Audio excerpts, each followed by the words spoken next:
Ahora sí, como les dije, vamos a partir hablando de política. Hoy política y teatro y actuación en nuestro programa. Vamos a conversar con un candidato presidencial que es del movimiento Todos a la Moneda. Me refiero a Marcel Clod. Un aplauso para él. Ya está aquí en CAE. ¿Cómo va, Marcel? ¿Cómo ha ido? Bueno, yo voy al tiro a apelar, ¿eh? Marcel dice, la primera vez que en este programa tenía el pelo negro. Es verdad. Sí, pues, fue hace varios años ya, ¿no? Hace como 8 años, yo creo. 8 años. Una de las primeras... Los primeros programas que salió Cadena Nacional, yo estuve invitado como... ambientalista. Como director, ¿no? De Océano. De Océano, sí, claro. Sí. Bueno, ahí estamos, combo a combo, año a año, avanzando y ahora con aspiraciones más profundas, Marcel. Primero que todo, ¿qué te hizo o cuál fue el momento que hizo clic y decir, bueno, voy a ser candidato a la presidencia, que es claramente el puesto más importante que puede aspirar un chileno? Mira, yo diría que tiene que ver con Valparaíso, ¿eh? Y ayer yo lo corroboré porque pasó exactamente ayer en Valparaíso lo que ocurrió en la Universidad de Playa Ancha el año 2011. Yo el año 2011 di más o menos 85 conferencias en el movimiento estudiantil. Escribí documentos, artículos, fundamenté técnicamente como economista la lucha por la educación pública gratuita y universal y por la forma en cómo se financia esto. Entonces, me acuerdo que la primera gran conferencia que di fue en la Universidad de Playa Ancha, que llegué a la universidad y estaba tan lleno de estudiantes que tuvimos que sacar la conferencia a la calle. Y eran más de 3.000 estudiantes que ocuparon la calle y escucharon la presentación. Ayer pasó exactamente lo mismo.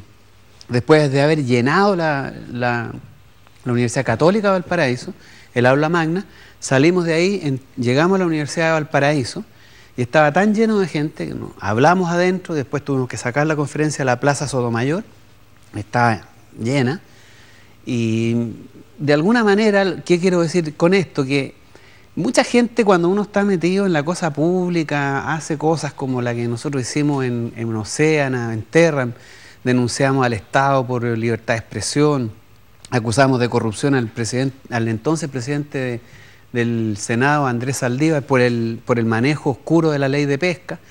Nunca falta quien te dice, mira, tú puedes ser candidato, tú deberías ser candidato. Pero cuando uno tiene cierta aproximación más, por decirlo así, crítica de las cosas, tiene que ocurrir situaciones muy contundentes como para que uno crea que en realidad podría ser una posibilidad. Y eso pasó en el 2011. Partió en la Universidad de Playa Ancha con esta tremenda manifestación y siguió después en la Universidad Católica del Norte, en la Universidad Austral de Chile, en la Universidad de Concepción. 2 veces llenamos el gimnasio, 2 veces en el mismo día. Ahora, Marcel, cuando uno analiza en términos generales, ¿no? Uno piensa en Chile, largo, angosto, pero un país completo, de región a región, de extremo a extremo. Entonces uno dice, por más allá de que uno pueda llenar incluso 10 veces un gimnasio, una plaza, estás convocando a todos los chilenos. Mi pregunta es, ¿tú crees realmente que de acuerdo a cómo se dan las esferas políticas, a las maquinaciones que hay internas, puedes llegar a ser presidente de la República? Porque también está la válida opción de decir, bueno, probablemente esta contienda sea muy desigual, pero queremos poner temas en la agenda, que también habla de abrir un poquito las puertas y las ventanas de la discusión en nuestro país. Sí, nosotros creemos que ese es parte del desafío de candidaturas como esta, pero que también es parte de la ganancia, ¿no? Porque normalmente ocurre en situaciones como las que hoy día vive Chile. Porque hasta el año 2009 una candidatura de esta característica podría haberse considerado, digamos, testimonial, ¿no? Es decir, vienen a eso, a poner temas en la agenda, inflexionarla, discutir cuestiones que están fuera de lo que les interesa. Como la que encarnaba Thomas Hitch, por ejemplo, en su momento. Por ejemplo, ¿no? Y que de hecho lo estamos haciendo ahora, digamos. Esto de la Asamblea Constituyente, la nacionalización del cobre, la AFP, la hemos planteado nosotros, y no solo nosotros, pero hemos sido parte del coro de voces de los sindicatos, los movimientos sociales, del movimiento estudiantil, que ha planteado estas cosas. Entonces, estamos cumpliendo ese rol, pero este año particularmente es un año de inflexión política. ¿Por qué? Hay 7 millones de chilenos que no van a votar, 7 millones, ni por la Concertación ni por la Alianza. No votaron el año 2000 en las municipales.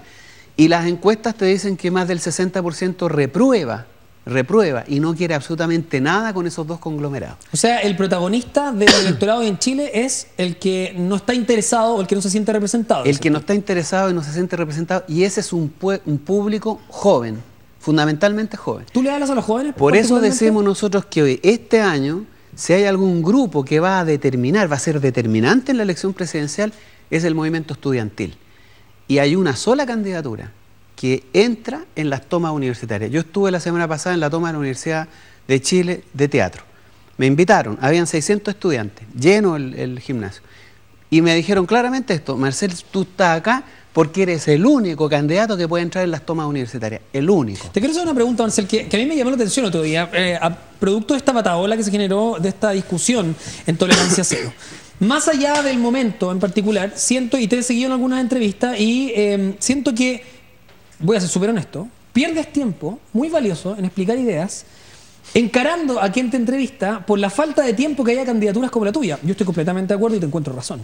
Pero si tu candidatura le habla a los jóvenes, ¿qué importan los medios tradicionales? Si tú sabes que un joven le habla a través de Facebook, a través de YouTube y a través de las redes sociales, ¿por qué es tan importante tener presencia en los diarios, por ejemplo, para una candidatura como la tuya? No sé si tanto en los diarios, pero sí en la televisión, por la masividad de la televisión. Y porque de alguna manera, aunque estos grupos, el grupo estudiantil, joven, digamos, es, por decirlo así, marca liderazgo, tú tienes que llegar a todo el país. Pues. ¿Sientes que tu candidatura es discriminada o censurada? Porque hay una yo diría que es censurada. Más que discriminada, censurada, porque en realidad lo que hay es un temor a que estos temas se encarnen en la votación política. Y ese es el gran problema que hoy día enfrentamos. Más que la discriminación es la censura, ¿no? Porque realmente cuando tú logras decirle a los chilenos, miren, aquí hay un problema grave con la AFP. Es decir, van a haber 6 millones de chilenos que en los próximos 5 o 6 años van a salir a la calle de sus puestos de trabajo con pensiones inferiores a los 100.000 pesos. Y cuando tú dices 6 millones, estamos hablando casi la mitad de la población. Es decir, Chile se envejece, 6 millones de pobres más en el escenario social. Eso es una catástrofe social y la gente ya lo está entendiendo. Porque nosotros lo dijimos esto de la AFP hace 30 años, hace 20 años, hace 10 años. Pero ahora, cuando están saliendo las primeras jornadas de jubilados con pensiones indecentes, entonces la gente está tomando conciencia. Ya los trabajadores están pidiendo. ¿Qué propone Marcel Clot? En esa materia nosotros proponemos un sistema solidario, ¿no? Lo que nosotros tenemos que entender es que las pensiones son un derecho, no un negocio. Y aquí se hace negocio con las pensiones. Aquí lo que hay que hacer es un fondo de administración pública en donde participen en este fondo, no solo los trabajadores, como era antiguamente, ¿no? En el fondo aportaban los trabajadores, el Estado y los empleadores. Y en consecuencia el fondo era más grande y entonces las pensiones eran mejores, no mejores que ahora. Son de hecho hoy día las pensiones públicas 3 y 4 veces mayores que las pensiones que está dando el sistema de AFP. Eso es lo que estamos planteando. Primero que nada, fin al lucro en la administración de los fondos de pensiones. Usar los más de 160.000 millones de dólares que están ahí, no para inversiones especulativas, sino que inversiones en la economía real, que den una rentabilidad más allá del 2% histórico que dan las inversiones especulativas.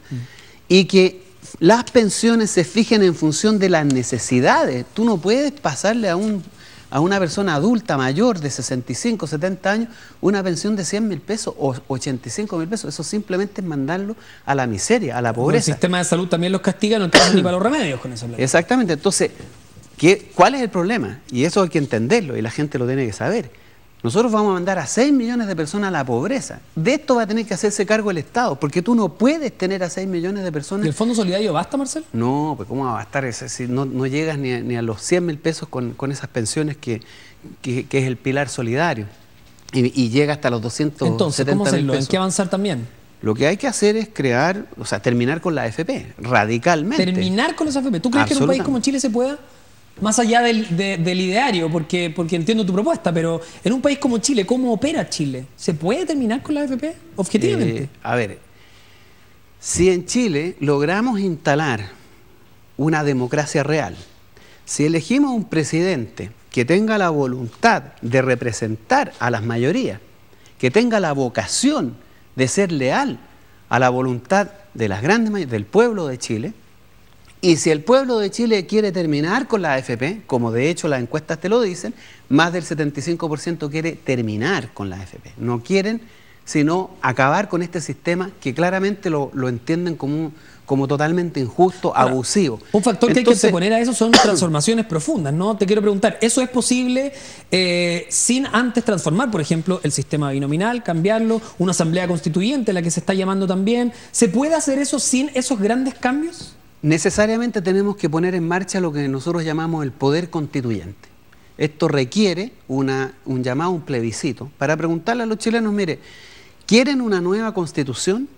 ¿Quieren que esta constitución sea redactada por una asamblea constituyente elegida directamente por la gente, por las personas, donde el 50% sean mujeres, donde el 60% vengan de provincia, porque eso es lo que nosotros estamos planteando?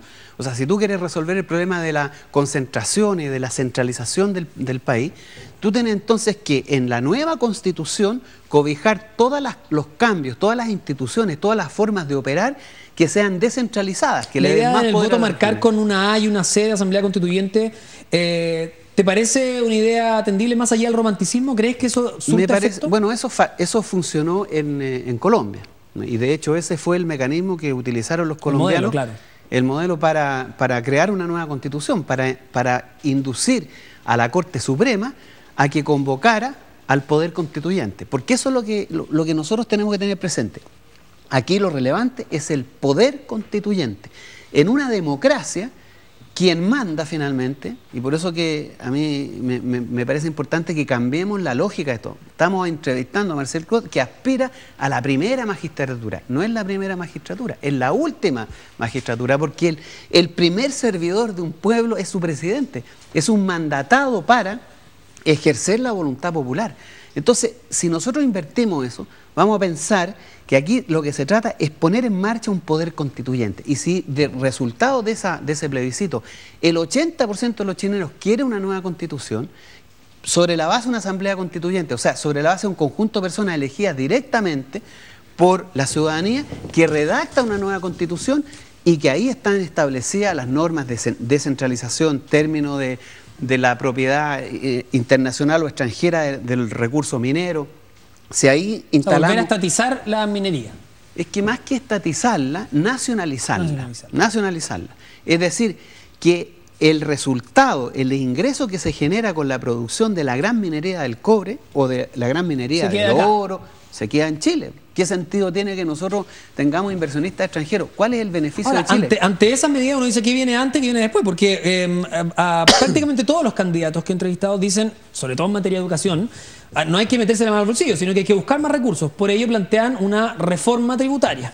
Ante lo que tú planteas, probablemente no sea necesaria una reforma tributaria, siempre y cuando se cumplan estos otros objetivos, ¿no?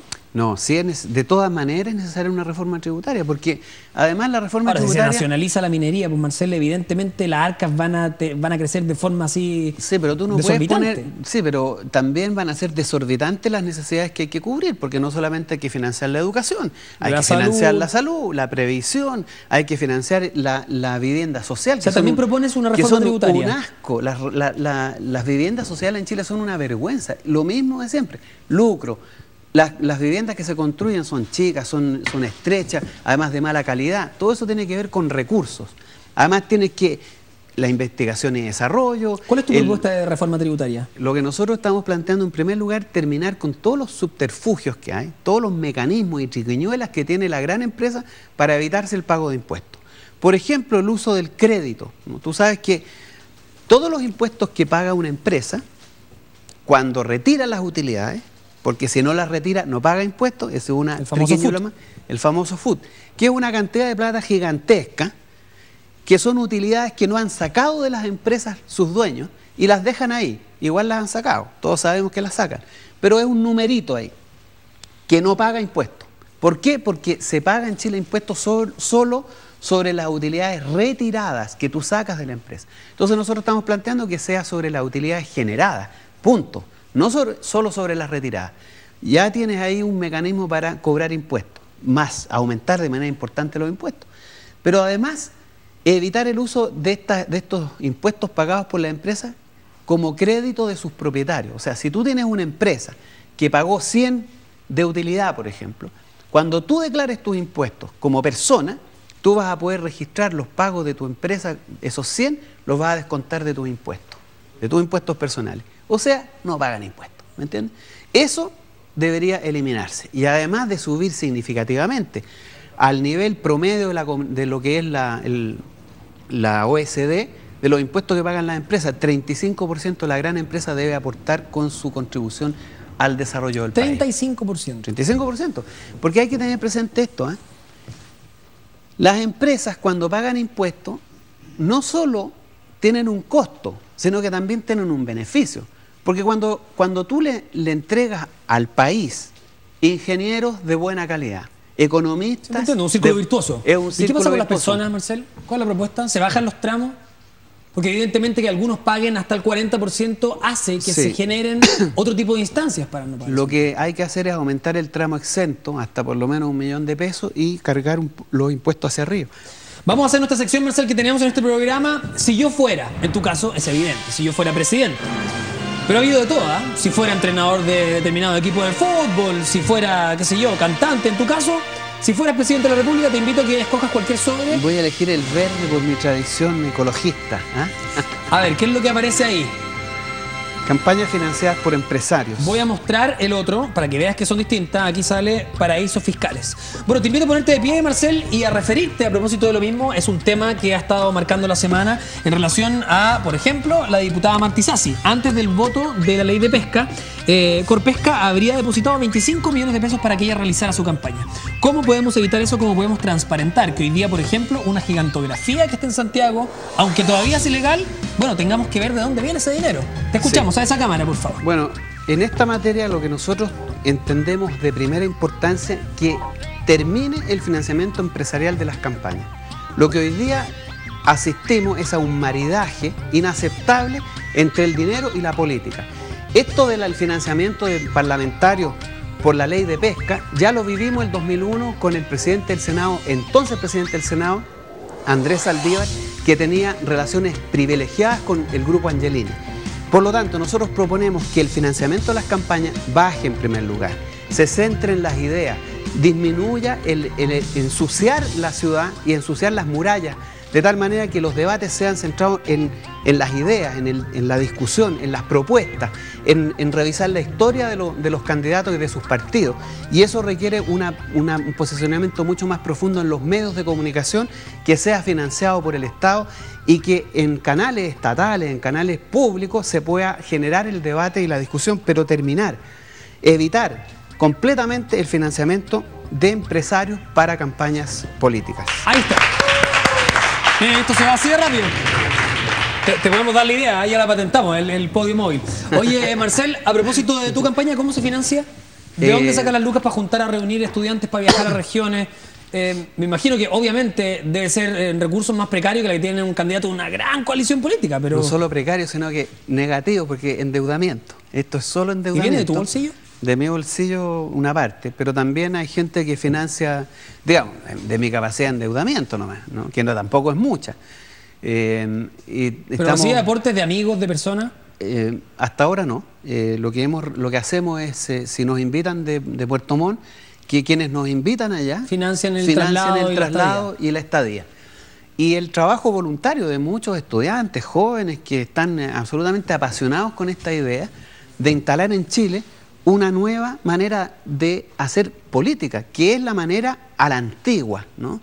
Esta manera de que el candidato de alguna manera representa algo. No es alguien que se le ocurrió, que su señora, un amigo, le dijo, tienes buen discurso, preséntate de candidato, yo te financio la campaña. Y nosotros vendemos alguna pomada. Aquí no se trata de eso. Aquí lo que nosotros buscamos es emerger desde la lógica genuina de la representación Antes de popular. entrar al programa, alguien me dijo, pregúntale por las firmas. ¿Cómo va con las firmas? No necesitamos firmas. Ustedes no, porque está el Partido El Partido Humanista va a inscribir la candidatura, es un partido de carácter nacional, y cuando tú tienes un partido de carácter nacional, no necesitas inscribir Pero la suman firma. la iniciativa y por eso se llama Todos a la Moneda, ¿no? Pasa que están ellos, está el Partido Izquierda Unida, está Nueva Fuerza en Valparaíso, los hijos de Mafalda. Última pregunta que te quiero hacer, antes de que se me da el tiempo, señor director, discúlpeme, me va a matar, pero no importa. Tiene que ver con las redes sociales. por ahí leía también una declaración que hiciste en uno de tus discursos en relación a que si se le pasaban esos fondos a las personas de la AFP, podrían haber comprado 2 departamentos y al arrendarlos ya tendrían más que el fondo que reciben. Pero también, a la inversa, ha habido críticas. Uno dice, bueno, Marcel Clot, por ejemplo, ingresó al Banco Central en plena dictadura. Entonces, ¿cómo explica eso? ¿Qué te pasa cuando tú dices que las redes sociales se pueden utilizar a favor, pero también aparece en contra? La otra cara de Marcel Clot. ¿Qué respondes a esas personas que te siguen a través precisamente de las redes sociales? Bueno, yo lo que puedo responder es respecto a por qué entré al Banco Central. Digamos, yo venía saliendo de la universidad, postulé a un cargo y era absolutamente un cargo menor, de ninguna responsabilidad política. Esto es como si a un médico le dijeran, oye, ¿por qué trabaja en el Hospital Salvador? O sea, los economistas, la única cosa en donde podemos trabajar... Claro, con dictadura sin dictadura se tenía que trabajar igual, digamos. O en la empresa privada o en instituciones públicas. No hay otra alternativa. Entonces, yo siempre he trabajado en instituciones públicas y ese era un cargo, o sea, ni siquiera era un trabajo. Ahora, respecto a las redes sociales, yo creo que sí, ¿no? Se prestan para ambas cosas y siempre va a ser así. Y la política también tiene esa característica. Lo último me interesa, pero es parte de la lógica de la política, ¿no? O sea, aquí lo que se trata, sobre todo candidatos que intentan plantear algo nuevo, distinto, que ponga en cuestión lo que hoy día está ocurriendo, el poder de que ellos han estado 40 aros. Statu quo. Se me va el tiempo, Marcel. Me interesan los programas. ¿Dónde se puede revisar completo? En el sitio, ¿no? Todosamoneda.cl, www.todosamoneda.cl. Para despedirte te regalamos este libro, gentileza de Random House Mondadori, de Elsa Morante, Mentira y Sortilegio. Ahí va a tener harto tiempo para leer, así que ahí está. Marcel, muchas gracias por acompañarnos. Antes de que termine la campaña lo leo. Claro. Nosotros nos vamos a una pausa. En el próximo bloque, protagonista de Gloria, Sergio Hernández, nos va a acompañar, así que no te cambies de cadena nacional. Vamos y volvemos.